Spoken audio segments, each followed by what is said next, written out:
Bored of your backstabber, want to continue to play him but tired of being super weak in comparison to everybody else? Then check this out. Perhaps the role you desire most is that of a lurker in the shadows, although this time, poison dripping from your blade. Out from the shadows you jump, dispatching your enemy. Then, you vanish moments later, watching from afar quietly in the shadows as your enemy grips his chest in pain as he very quickly fades away into death. This video is over the Stealth Poison Assassin from ACTIONMAN. What it does is it actually utilizes the poison kit and gives backstabbers that little push that they've been in need of as of late. So sit back, grab yourself a beer, and let's talk about it.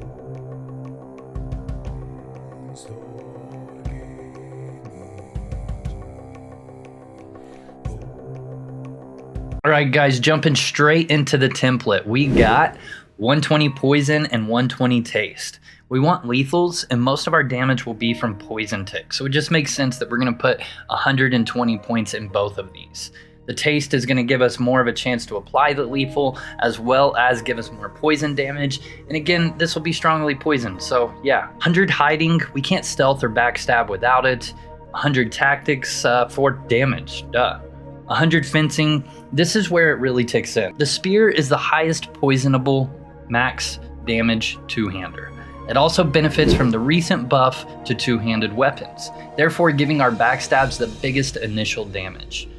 100 stealth because we plan on backstabbing, so we gotta have stealth, and then 40 alchemy.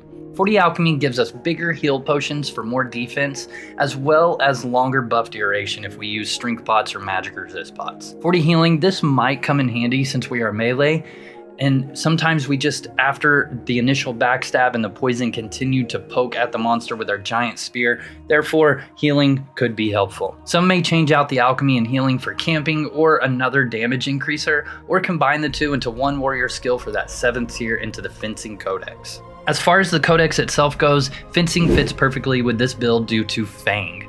Fang is primary as it increases weapon damage as long as it's coated in poison for 6% each level. Assassinate for the finisher, as we more than likely won't be meleeing it down too often unless it's low life already, and Assassinate is just going to annihilate the creature.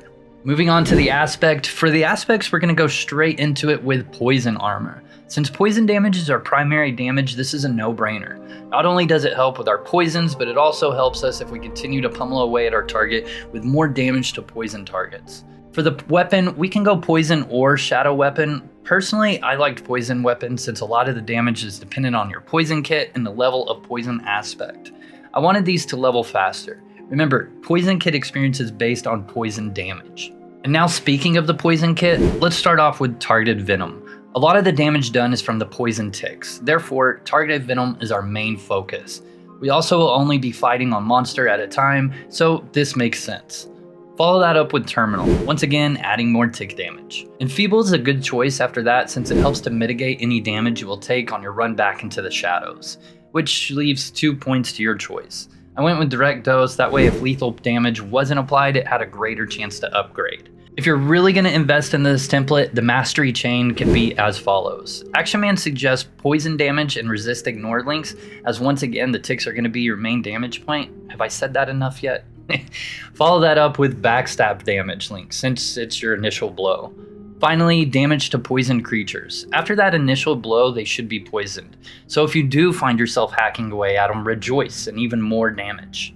One final thing of note, guys, is that I was able to test this with just tier 4 poison. With just tier 4 poison, we were able to take out level 2 of any dungeon, as well as most of level 3 in any other dungeon. It really excelled well in Mausoleum, just like any backstabber build would, and it even did decent in Uricton Bluffs. As we increased our aspect level, added mastery chains and codex levels, then we were able to go down into SSC and do relatively well. Thank you, ACTIONMAN, for sharing your character with us all. I really appreciate that. It's been a lot of fun to revisit a backstabber build. It's been quite some time. I feel like the poison kit is really a strong addition to a backstabber, so thank you very much. Also, thank you to you guys for liking this video, as it does help with discoverability for not just myself, but more importantly, UO Outlands.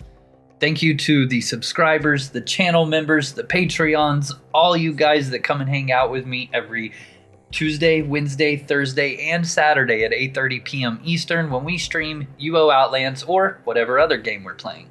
Thanks again for watching, guys. Pwn Star Gaming out.